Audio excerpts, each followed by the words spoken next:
देखिए पिछले 43 दिनों से प्रयागराज में चल रहा महाकुंभ अब अपने समापन की तरफ बढ़ चला है, लेकिन श्रद्धालुओं का जोश उत्साह कम होने का नाम नहीं ले रहा। या यूं कहें कि समापन की घड़ी जैसे जैसे करीब आ रही है, भक्तों का जोश और उत्साह और भी परवान चढ़ता जा रहा है। 2 दिन बाद 26 फरवरी को महाशिवरात्रि के मौके पर महाकुंभ का समापन होना है, लिहाजा महाशिवरात्रि पर महास्नान के लिए श्रद्धालुओं का सैलाब उमड़ना शुरू हो गया है। सड़कों पर गाड़ियों का रैला लगा है और ट्रेनों में खचाखच भीड़ देखने को मिल रही है। ऐसे में माना जा रहा है कि महाशिवरात्रि पर बड़ी संख्या में श्रद्धालु आने वाले हैं। साथ ही इस बार महाकुंभ में श्रद्धालुओं का आंकड़ा 65 करोड़ पार कर सकता है। अब तक 62 करोड़ से ज्यादा लोग आस्था की डुबकी लगा चुके हैं और बीते 10 दिनों से श्रद्धालुओं का आंकड़ा रोजाना 1.25 करोड़ पार करता जा रहा है। अपार जन समुद्र की संभावना को देखते हुए प्रशासन ने कमर कस ली है। भीड़ कंट्रोल और ट्रैफिक मैनेजमेंट के लिए बड़े पैमाने पर तैयारी की गई है। महाशिवरात्रि स्नान पर ट्रैफिक को सुचारू रूप से चलाने के लिए एडीजी, आईजी रैंक के 6 और अधिकारियों की तैनाती भी यहां पर की गई है।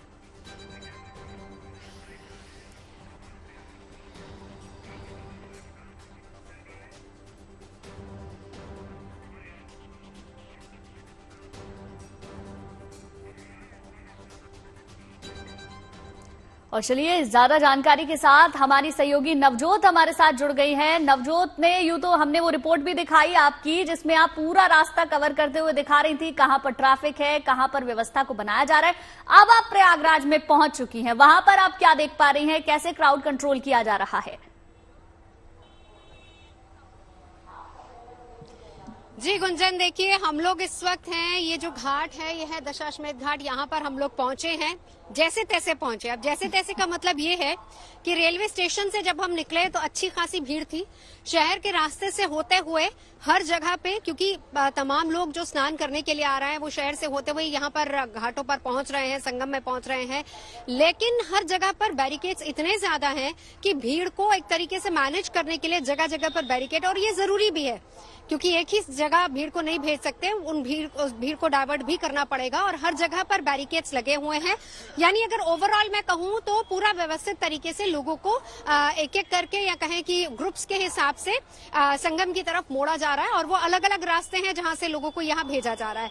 हालांकि हमें भी सिर्फ एक बैरिकेड क्रॉस करने में 40 से 45 मिनट लग गए थे।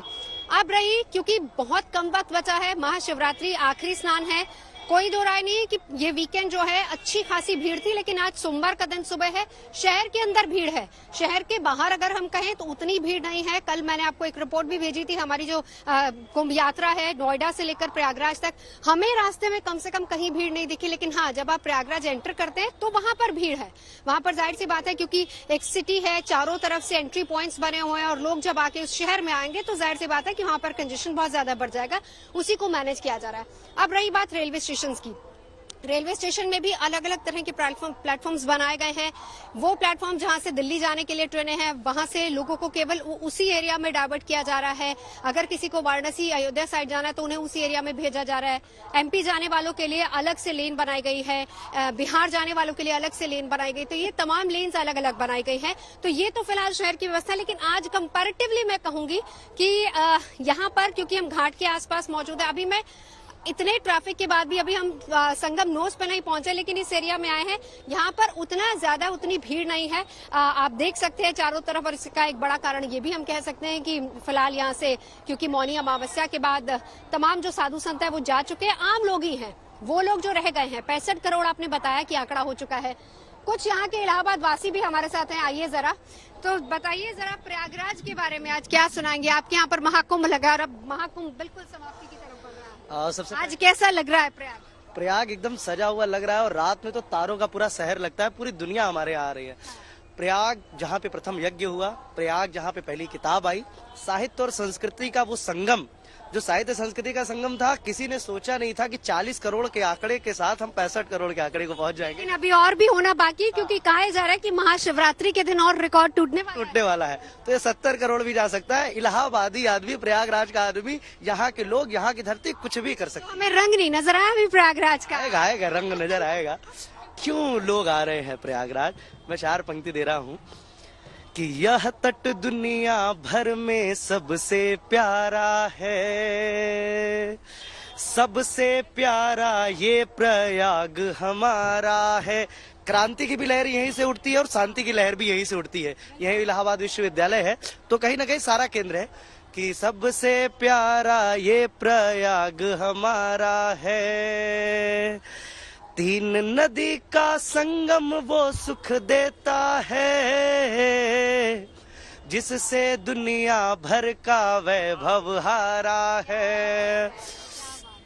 क्रांति की वो मसाल जो इलाहाबाद में रही, जिसके लिए इलाहाबाद जाना जाता है, ऐसे हमारे चंद्रशेखर आजाद, उनके लिए मैंने 4 पंक्तियां लिखी थी कि जिंदगी जान देती हो तो जिंदाबाद कहते हैं, तिरंगा लहलहाता हो वतन आबाद कहते हैं, जो मरकर भी हमारे प्राण में जिंदा बसा अब तक, इलाहाबाद के बंदे उन्हें आजाद कहते हैं। बात है तो ये रंग है प्रयाग का।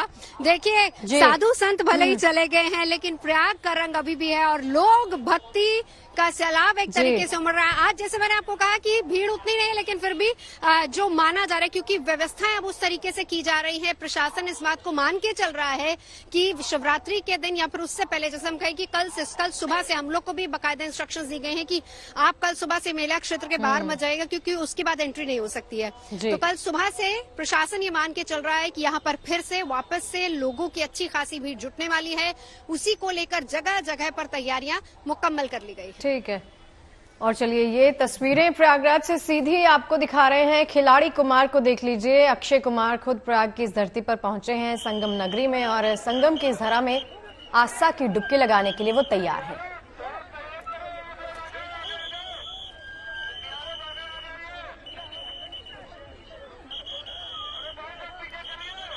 देखिए तस्वीरें हम आपको दिखा रहे हैं प्रयागराज से। महाशिवरात्रि का स्नान करीब है, बहुत सारे सेलिब्रिटीज अभी तक पहुंच चुके हैं और ये सीधी तस्वीरें हैं जब आप अक्षय कुमार को देखेंगे जो संगम में डुबकी लगाने के लिए इस वक्त पहुंचे हुए हैं। आसपास तमाम लोग भी पहुंचे हुए हैं और आज के बाद से लगातार भीड़ वहां पर बढ़ जाएगी। तो जो सेलिब्रिटीज जाना चाहते हैं और अभी तक नहीं जा पाए हैं, वो भी अब कुंभ में स्नान कर लेना चाहते हैं। ये तस्वीरें अक्षय कुमार की आप इस वक्त देख रहे हैं, संगम में डुबकी लगाने के लिए पहुंचे हैं। गुंजन, आप जब वहां पर थी तो आपने कुछ सेलिब्रिटीज को देखा वहां पे? वो एरिया बहुत बड़ा है शगुफ्ता, तो उस वक्त मेरा वहां पर पहुंचना नहीं हुआ, लेकिन शुरुआती दौर में मैं गई थी तो बड़ी संख्या में लोग तो आए थे। धीरे धीरे कुछ सेलिब्रिटीज आ रहे थे, जो मिड का पार्ट था उसमें सेलिब्रिटीज ज्यादा आए हैं कंपैरेटिवली। तो अब ये मान लिया जाए कि महाशिवरात्रि के मौके पर ढेर सारी सेलिब्रिटीज, बॉलीवुड सेलेब्स यहाँ पर पहुंच सकते हैं और संगम में आस्था की पवित्र डुबकी लगा सकते हैं। तो जाहिर सी बात है, देखिए अक्षय कुमार का फैन क्रेज इतना बड़ा है, अक्षय को लेकर दीवानगी इतनी बड़ी है, पीछे आप लोगों का हुजूम भी देख सकते हैं उनको देखने के लिए। उनके साथ जाहिर सी बात है कि सेल्फी लेने के लिए लोगों में होड़ सी लगी होगी। तो यहाँ पर संगम में वो पहुंचे हैं और आस्था की पवित्र डुबकी लगाने के लिए खुद खिलाड़ी कुमार यहाँ पर आए हैं। तो देखिए बॉलीवुड के तमाम दिग्गज यहाँ पर पहुंच रहे हैं। इससे पहले भी तमाम सेलिब्रिटीज को हम देख चुके हैं, लेकिन यहाँ पर आप देख सकते हैं अपने टीवी स्क्रीन पर इस वक्त अक्षय कुमार को। तो लोगों से हाथ मिलाते हुए वापस जाते हुए खिलाड़ी कुमार। और जाहिर सी बात है कि महाशिवरात्रि का ये पावन मौका जो अभी बहुत करीब है, 26 फरवरी, उससे पहले अक्षय कुमार का यहाँ पर पहुंचना और भी लोगों को यहाँ पर लगातार खींच कर लाएगा।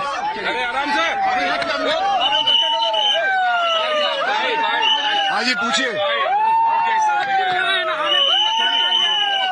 बहुत ही मजा आया, बहुत बढ़िया इंतजाम है, बहुत अच्छी तरह, मतलब हम यहाँ के सीएम साहब योगी साहब का बहुत बहुत धन्यवाद करते हैं कि इतना अच्छा इंतजाम कर रखा है।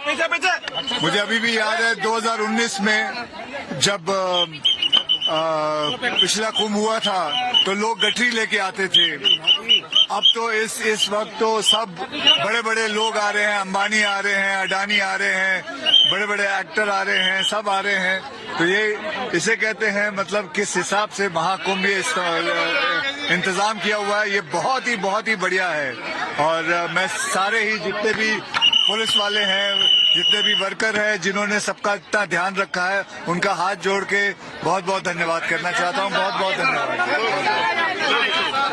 ये लीजिए, अक्षय कुमार को आपने सुना। तमाम व्यवस्थाओं के बारे में तारीफ करते हुए उन्होंने कहा कि सुचारू ढंग से यहाँ पर तमाम चीजें की जा रही हैं और मैं सीएम योगी आदित्यनाथ का और प्रधानमंत्री नरेंद्र मोदी का अभिवादन करता हूं कि इतनी बेहतरीन व्यवस्था के बीच में महाकुंभ का आयोजन किया जा रहा है। सीधा नवजोत का रुख कर लेते हैं। नवजोत, अभी खिलाड़ी कुमार को सुन रहे थे, अक्षय कुमार को, वो भी तारीफ कर रहे थे कि व्यवस्थाएं बहुत ही बेहतरीन है यहाँ पर। देखिए, दो चीजें जो मैं आपको बता दूं। पहली बात जो हम जिक्र कर रहे थे, आप भी यहाँ पर बातें कर रही थी, आपने भी दिखाया कि खिलाड़ी कुमार यहाँ पर आए हैं। बहुत एरिया, गुंजन ने भी आपको बताया कि बहुत एरिया बड़ा है यहाँ पर, इसलिए पॉसिबल नहीं होता हर जगह पे जाना। सही कहा। और यहाँ पे जहाँ खिलाड़ी कुमार है वो एक वीआईपी एरिया है। और दूसरी बात कि लोग या सेलिब्रिटीज महाशिवरात्रि से पहले स्नान कर लेना चाहते हैं। देखिए, जहां तक मुझे लगता है ना, मौनी अमावस्या पर जो स्थिति यहाँ पर उत्पन्न हुई थी उसके बाद चीजें बहुत ज्यादा व्यवस्थित की गई, कंट्रोल की गई। मुझे ऐसा नहीं लगता है कि सेलिब्रिटीज को एटलीस्ट जो महाशिवरात्रि का स्नान होगा उस दिन कुछ अलाउ किया जाएगा। उसका सबसे बड़ा कारण यह है कि उस दिन आम जनता की भीड़ बहुत ज्यादा होगी। देखिए, हम जब यहाँ से एंटर कर रहे थे तब लोगों में इस बात, तब एक दो वीआईपी गाड़ियां वहां से निकल रही थी और दो वीआईपी गाड़ी निकालने में कम से कम आधे से पौना घंटा लग जाता है और इतनी देर में उस भीड़ को वहां इंतजार करना पड़ता है। ये बात वो प्रशासन भी समझता है और उस भीड़ को उस समय कंट्रोल करना बहुत बड़ी चुनौती है। कब कहाँ क्या स्थिति उत्पन्न हो जाए ये आप नहीं जानते हैं। इसीलिए मुझे ऐसा नहीं लगता है कि महाशिवरात्रि के दिन वीआईपी दर्शन होंगे, ऐसा प्रशासन रिस्क नहीं लेगा। अब जहां तक दूसरी बात है, आपको ये भी बता दूं कि धीरे धीरे लोगों का यहाँ पर आना लगातार जारी है। और रह गई बात महाशिवरात्रि की, कल सुबह से इंस्ट्रक्शंस दे दी गई कि कल सुबह से तमाम जगहों पर बैरिकेड्स लग जाएंगे, क्योंकि 25 तारीख से ही सुबह से लोगों का आने जाने का सिलसिला शुरू हो जाएगा। और यही के लोग, आप उधर क्यों खड़े, आइए जरा इधर, हमारे साथ मौजूद हैं। तो आप ये बताइए कैसा लग रहा है इस बार महाकुंभ? इस बार महाकुंभ जीवन का पहला और शायद आखिरी इतना बड़ा। यहाँ के ना युवा कवि है, तो हम युवा कवि से दो पंक्तियां सुनना चाहेंगे। दो पंक्तियां मैं चार भी सुना सकते हैं। बिल्कुल बिल्कुल। यहाँ मतलब इतना क्राउड आ रहा है, क्यों आ रहा है कि ये प्रयागराज हमारा स्थान नहीं है, भाव है। स्थान क्या नहीं, बात है, प्रयाग स्थान नहीं प्रयाग भाव है। स्थान नहीं भाव है, कितनों का ये ख्वाब है। स्थान नहीं भाव है, कितनों का ये ख्वाब है। और यहाँ आने में खुशी है, यहाँ से जाने में नाराज है। शेखर की भूमि है ये शहर प्रयागराज है। क्या बात है, क्या बात है। दो पंक्तियां आपसे भी सुनना चाहेंगे। सभी ने तो प्रयागराज की बात करी, लेकिन मैं एक अपने पुराने नाम पे जाती हूँ, इलाहाबाद। मैं उनकी 4 पंक्तियां मैंने लिखी थी उसी वक्त में जब नाम चेंज किया गया था कि सड़कें वही गलियां वही, सड़कें वही गलियां वही, मंदिर वही मस्जिद वही, जहन में मेरे शहर में मेरे इलाहाबाद आज भी बसता है। और प्रयागराज पे मैंने ये 4 लाइनें लिखी थी कि आस्थाओं की गरिमा का यहाँ मान है, आस्थाओं की गरिमा का यहाँ मान है, 3 धाराओं की संगम का जहाँ धाम है, सत्यम शिवम सुंदरम का यहाँ वास है, प्रयागराज उस धरती का नाम है। क्या बात है सर। दो पंक्तियां आपसे भी सुन लेते हैं। आइए, कुछ युवा कवि और कुछ यहाँ के बहुत सीनियर लोग भी हमारे साथ मौजूद हैं। क्या सुनाएंगे? 2 लाइनें प्रयाग। छोटी सी पंक्ति प्रयागराज के कुंभ के ऊपर ही सुनाऊंगा। हालांकि इस समय जो दिव्य और बहुत बड़ा विशाल महाकुंभ हो रहा है उसने हम लोगों को बिल्कुल, आत्मा को बिल्कुल हम लोगों को बहुत ही ज्यादा गौरवान्वित कर दिया है। शब्द नहीं मिल रहे तो शब्दों को मैं फिल कर नहीं, बिल्कुल बिल्कुल हम लोग पूरा ओतप्रोत पंक्तियों पे आ से। मगर मैं 4 परिदृश्य में छोटी सी कुंभ के ऊपर कविता है, मैं आप लोगों के साथ शेयर करूंगा।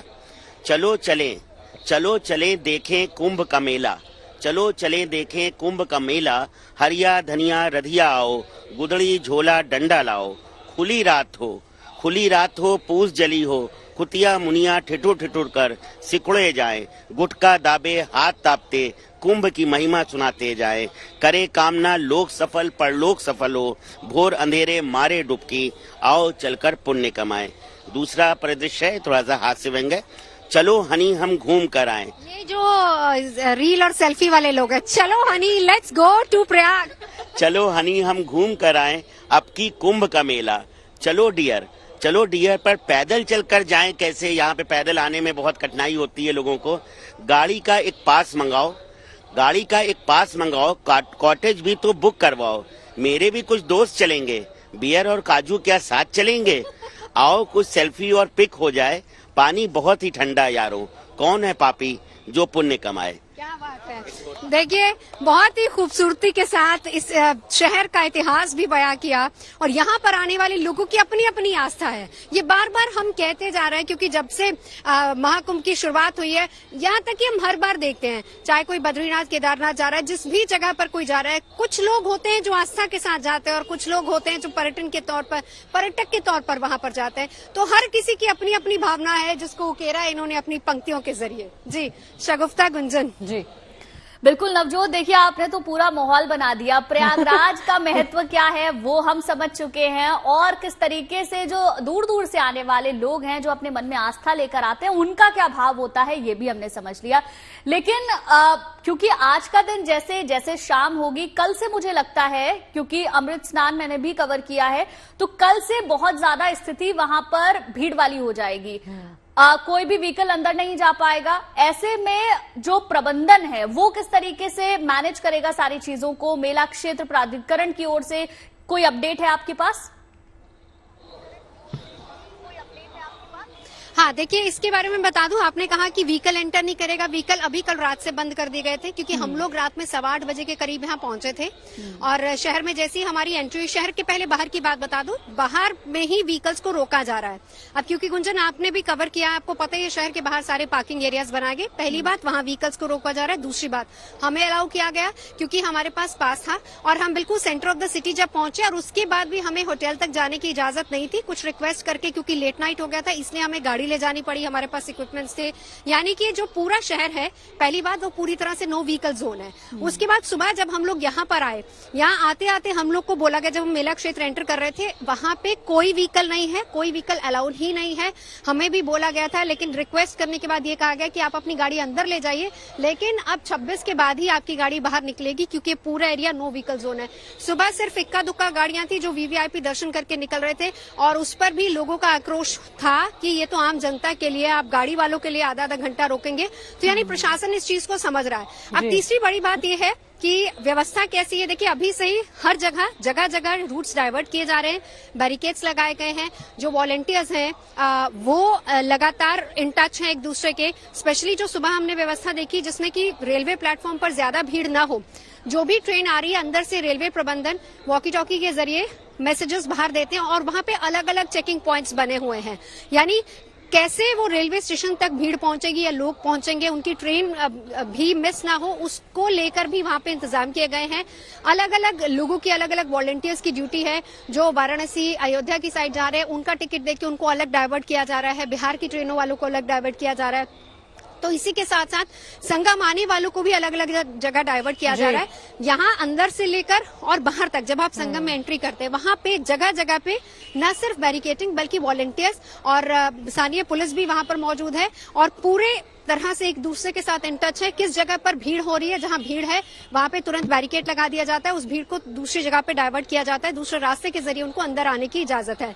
आज कंपैरेटिवली, जिसको हम कहते हैं ना कि थोड़ा सांस लेने वाली बात है, आज कंपैरेटिवली अभी मैं कह सकती हूँ कि थोड़ी भीड़ कम है, लेकिन कल रात बहुत ज्यादा थी और जैसे जैसे दिन ढलेगा और कल सुबह के बाद कहा जा रहा है कि और ज्यादा भीड़ होगी, जिसको लेकर अभी से तैयारियां नजर आ रही हैं। नो व्हीकल जोन, बैरिकेडिंग हर जगह। ठीक है नवजोत, एक और चीज, लोग अपनी जिम्मेदारी समझ रहे हैं? क्या दृश्य आपको नजर आ रहा है? क्योंकि देखिए, प्रशासन की तरफ से इंतजाम तो है, अतिरिक्त अधिकारी जो हैं वो भी तैनात किए गए हैं, स्पेशल जोन्स भी बनाए गए हैं। लोगों को समझ में आ रहा है कि इट्स इंडिविजुअल रिस्पॉन्सिबिलिटी, तो एक जगह इकट्ठा नहीं होना है, चलते रहना है, बैठना नहीं है, ये सब चीजें नजर आ रही हैं। देखिए, इसमें भी शगुफ्ता दो चीजें हैं। पहली बात तो लोगों में भी कंफ्यूजन की स्थिति है। अब देखिए, हम लोगों को दोष नहीं दे सकते, हम वहां बैठ के कह जरूर देते हैं। जब यहाँ आके मैंने व्यवस्थाओं को देखा, एक गरीब व्यक्ति जो अपने पूरे परिवार के साथ पूरी गठरी लेकर कहाँ से चला होगा, ट्रेन में धक्के खाते खाते वो प्रयागराज पहुंचा, स्टेशन से उतरते वो पैदल चलते चलते 15-20 किलोमीटर पैदल चलते चलते एक जगह पहुंचता है जहां उसको पता है कि बस अब यहाँ तो सामने गंगा है, स्नान करके हमें निकल लेना है। और फिर वहां उसको आधा घंटा खड़े होने के बाद ये पता चलता है कि नहीं, यहाँ से तो फिर से डाइवर्जन है और डाइवर्ट होके हमें फिर 15 किलोमीटर चलना है, तब जाके कहीं स्नान हम कर पाएंगे। तो ये एक तरीके से, और दूसरी बात ये है ना कि मौसम अभी वैसा नहीं है, अभी अच्छी खासी धूप है इस समय चलना स्पेशली बुजुर्गों के लिए, बच्चों के लिए बहुत मुश्किल है।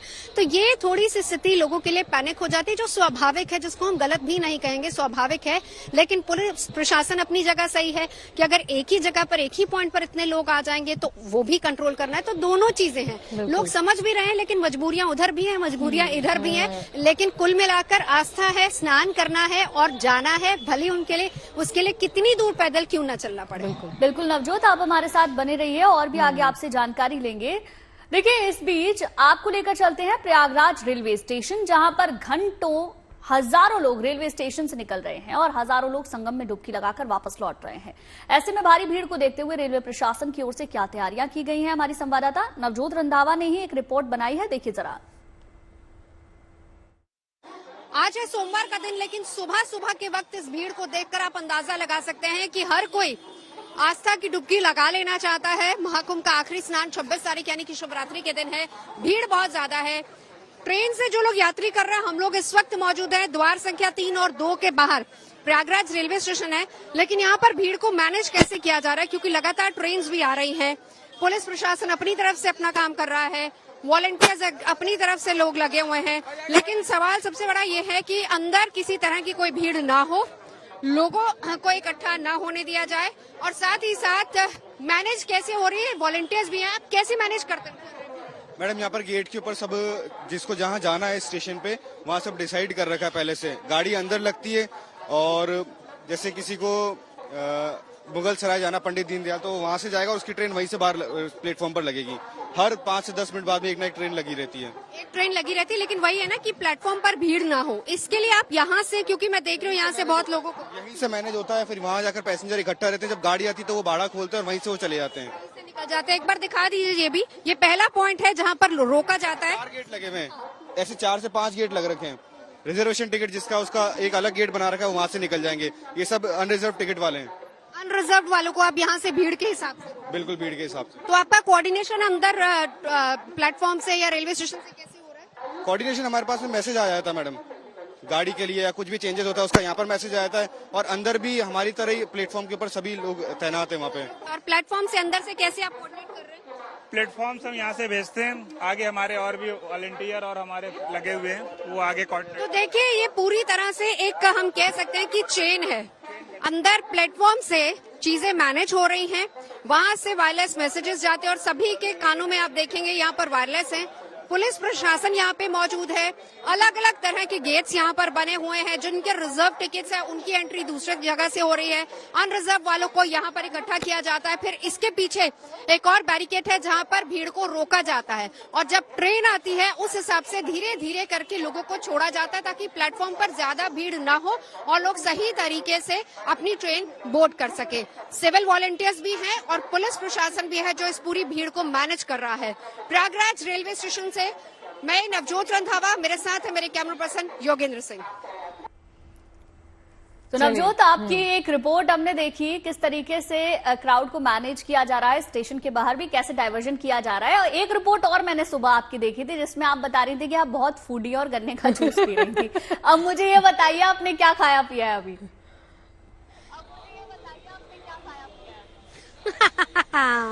ये है मुद्दे की बात जो गुंजन आपने मिस किया है। देखिए गुंजन, आप आई यहाँ पे, बहुत ज्यादा ठंड का मौसम था, सर्दी में आपने यहाँ रिपोर्टिंग की, मेरे यहाँ पहुँचने तक मौसम बदल गया।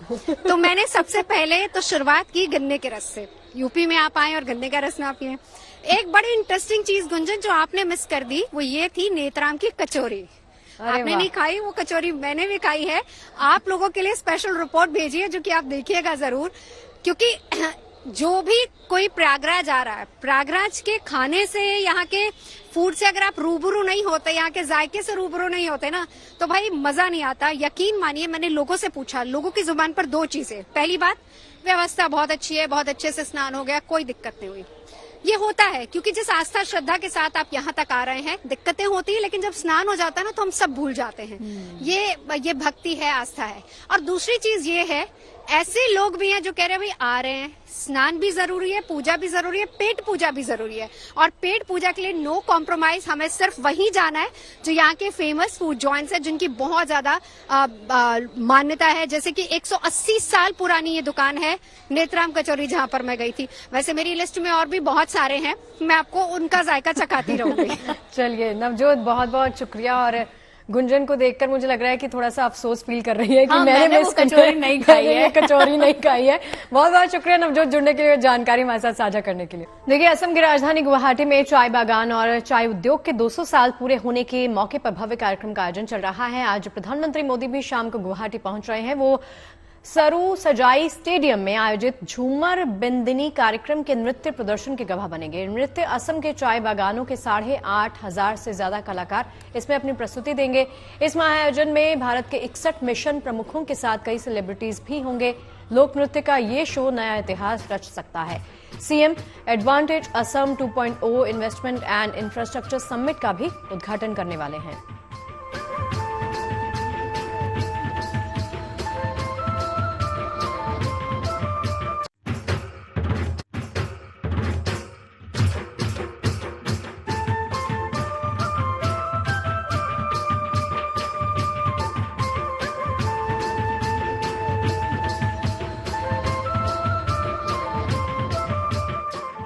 लोक संगीत की धुनों पर थिरकते और झूमते ये कलाकार लय और ताल की शानदार झलक पेश कर रहे हैं।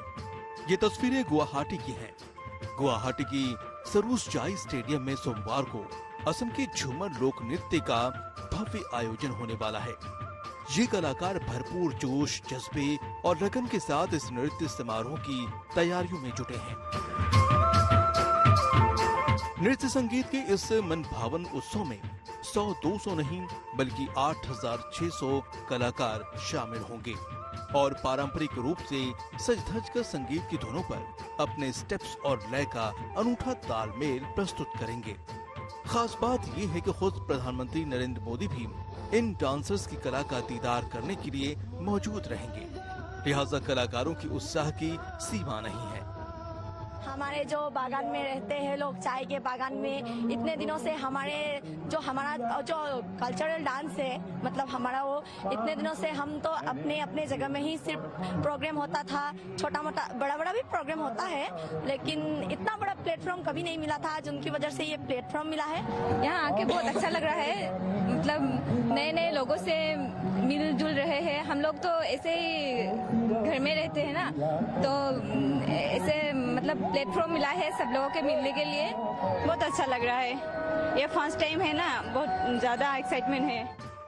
गुवाहाटी में झूमर नृत्य के इस मेगा उत्सव का आयोजन असम की चाय उद्योग के 200 वर्ष पूरे होने के अवसर पर किया जा रहा है। इस कार्यक्रम में भाग लेने वाले तमाम कलाकार भी चाय बागानों से ही ताल्लुक रखते हैं।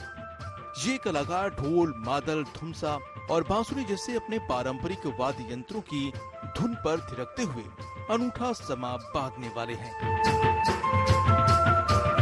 इस कार्यक्रम के जरिए एक और इन्हें इतने बड़े मंच पर लोक नृत्य के अपने हुनर को पेश करने का मौका मिलने वाला है, तो साथ ही साथ ये चाय बागानों में छुपी अपने मनोरंजन के लिए किए जाने वाले इस नृत्य की सांस्कृतिक विरासत को भी दुनिया के सामने लाने का खास अवसर बनेगा। Bureau report, good news today. वहीं भोपाल में हो रहे ग्लोबल इन्वेस्टर समिट में जबलपुर व्हीकल फैक्ट्री की एक खास गाड़ी MPV 6x6 को शोकेस किया गया है। इसे भारतीय सेना के लिए खास तौर पर तैयार किया गया है। करीब 5 करोड़ की कीमत वाली ये बुलेट प्रूफ गाड़ी नक्सली इलाकों में सुरक्षा बलों को सुरक्षित रखने के लिए बनाई गई है। इस वाहन को इस तरह से डिजाइन किया गया है कि कितना भी बड़ा विस्फोट हो जाए, अंदर बैठे सैनिकों को सुरक्षित रखा जा सकता है। देखिए खास रिपोर्ट। मध्य प्रदेश वो राज्य है जहां पर बड़ी संख्या में भारतीय सेना और जो अर्धसैनिक बल हैं उन्हें आर्मर्ड व्हीकल्स जो है वो उपलब्ध कराए जाते हैं। और मध्य प्रदेश में जबलपुर वो जगह है जहां पे जबलपुर व्हीकल फैक्ट्री में बड़ी संख्या में आर्मर्ड व्हीकल और भारतीय सेना के लिए तमाम दूसरी जो गाड़ियां हैं वो बनाई जाती हैं। ऐसी ही एक गाड़ी MP इन्वेस्टर समिट में जो है आप ये देख सकते हैं MPV 6x6। ये एक बुलेट प्रूफ वाहन है और इसमें अगर देखा जाए तो जो विस्फोटक की सहने की जो क्षमता है, बारूदी सुरंग हो या फिर जिस तरीके से नक्सली इलाकों में धमाके करके सुरक्षा बलों को नुकसान पहुंचाया जाता है, तो इस तरीके के बख्तरबंद वाहनों में जो सुरक्षा बल है वो सुरक्षित तरीके से एक से दूसरी जगह जा सकते हैं, ऑपरेशन को अंजाम दे सकते हैं। इस पे और ज्यादा बात करने के लिए सर, देखने में तो बिल्कुल दैत्य की तरह लग रहा है, तो काम क्या होता है इसका मुख्य तौर पे? जी सर, आप देख सकते हैं ये पूरा एकदम से आर्मरिंग की गई है, नीचे से ऊपर से हर जगह से। इसमें दो तरह से है, ब्लास्ट एंड बैलिस्टिक प्रोटेक्शन दिया गया है। हमारे आर्मी के लिए और सीआरपीएफ के लिए ये खास तौर पर बनाई गई है। ये जो वी शेप है, जब धमाका होगा तो उसकी फोर्स जो है वो डिवाइड हो जाएगी, वो डाइवर्ट हो जाएगी। करेक्ट। और इसमें 24 mm की आर्मर्ड स्टील्स नीचे वी शेप में लगी हुई है। जो है ये आपको हम आवाज सुनाते, देखिए आप अंदाजा भी नहीं लगता, बिल्कुल चट्टान की तरह मजबूत ये पूरा वाहन है। हम महसूस कर सकते हैं इसको छू करके कि कितना मजबूत होगा। ये कितनी मोटी चादर होगी सर? सर, इसमें 2-3 लेयर लगाई गई हैं। जो नीचे की लेयर है वो 24 mm की रहती है, और जो ये वाला वी आप देख रहे हैं इस वी में 16 mm की रहती है। और जो यहाँ पे है बॉडी में हम कंपोजिट आर्मर भी लगाते हैं सैंडविच करके आर्मरिंग स्टील के साथ। चढ़ के भी आपको दिखाता हूँ एक बार कि किस तरीके से पूरा ट्रक जो है MPV 6x6 ये काम करेगा। ये देखिए आप, ये मैं आ तो गया हूँ और यहाँ पे अगर हम बैठें, ये आप देख सकते हैं ये है। और ये सीटें इस तरीके से बनाई गई है कि जब धमाका हो तो जो ब्लास्ट का इम्पैक्ट होगा वो बट जाएगा और जवान जो है, और ये सीटें भी उस शक्ति को काफी हद तक सह लेंगी। मैं चाहूंगा मेरे कैमरा पर्सन की वो एक बार ऊपर आए तो हम यहाँ से आपको तस्वीरें भी दिखाएंगे कि कैसे यहाँ पे कुछ इस तरीके की छोटी छोटी विंडोज दी गई हैं। ये देखिए, ये है, ये जहां तक मेरी जानकारी है शायद ये जो सुरक्षा बल अंदर बैठा हो उनकी फायरिंग के लिए ये जी ये गन पोर्ट के लिए दिया गया है। उनके लिए हर एक ट्रूपर्स के लिए यहाँ पे जो रहते हैं उनके लिए सुविधा दी गई है। और ट्रूपर्स सर इसमें 10 ट्रूपर्स हैं और ड्राइवर एंड को ड्राइवर 10+2 की ये सीटिंग अरेंजमेंट है। इसमें डिजाइन भी कुछ इसी तरीके से किया गया है ताकि जो इम्पैक्ट हो ब्लास्ट का वो इस तरीके से बढ़ जाए कि जो घटनाएं पहले होती थी और हताहतों की संख्या बहुत ज्यादा बढ़ जाती थी, वो इस तरीके की बख्तरबंद गाड़ियों के आने के बाद काफी हद तक जो है उनमें कमी आई भी है।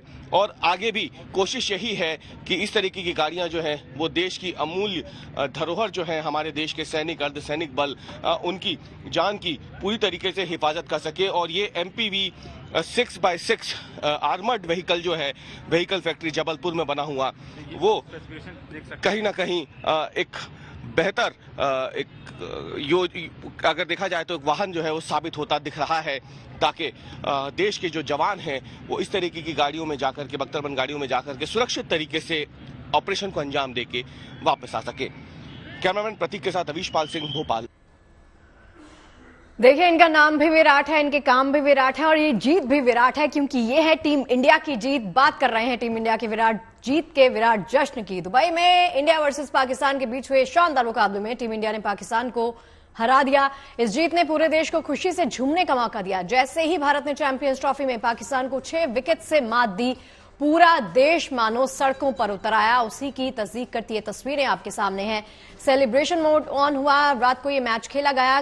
करीब कल शाम को जब ये मुकाबला हुआ, जैसे ही विराट कोहली ने अपना बल्ला चलाया, विराट कोहली ने सेंचुरी जब लगाई, उसके साथ ही ये मैच टीम इंडिया की झोली में आ गया। इस जीत का जबरदस्त जश्न कैसे मनाया गया वो आप देख सकते हैं। AI सेगमेंट में आज हम आपको दिखाने वाले हैं चीन में चपाया मशीनें जो कमाल कर रही हैं। असल में हम जिन मशीनों का कमाल आपको दिखाने जा रहे हैं वो रोबोटिक डॉग्स हैं, जिनका इस्तेमाल बढ़ता जा रहा है। खास बात यह है कि ये चौपाए रोबोटिक डॉग्स आम कुत्तों की तरह चल सकते हैं, उछल कूद कर सकते हैं, तरह तरह के कामों में इंसान की मदद भी कर सकते हैं। इन रोबोटिक डॉग्स को 12 मोटर्स से लैस किया गया है ताकि ये असली डॉग की तरह चल फिर सकें, फिर काम भी कर सकें। गैस रिसाव, पावर ग्रिड के फॉल्ट की तलाश, धंसी हुई सुरंगों में जिंदगी की तलाश के लिए इन्हें खास किस्म के सेंसर से लैस किया गया है ताकि ये इंसान की मदद कर सकें। सिंगापुर में चीन के इन रोबोटिक डॉग्स को 6 किलोमीटर लंबी सुरंग में गश्त लगाने और वक्त वक्त पर आने वाली खामियों की जांच पड़ताल के लिए तैनात कर दिया गया है।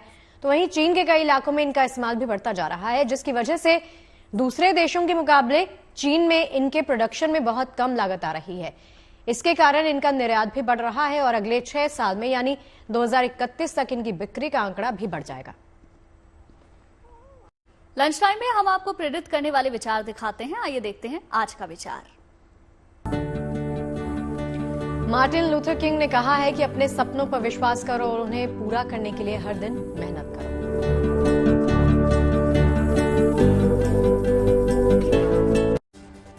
उम्मीद करते हैं लंच टाइम में आपको पेट भर जानकारियां जरूर मिली होंगी। और चलिए हम दोनों को इजाजत दीजिए, मुलाकात होगी आप सभी के साथ। अब कल परोसेंगे आपको ढेर सारी अच्छी और सच्ची खबरें। देखते रहिए GNT।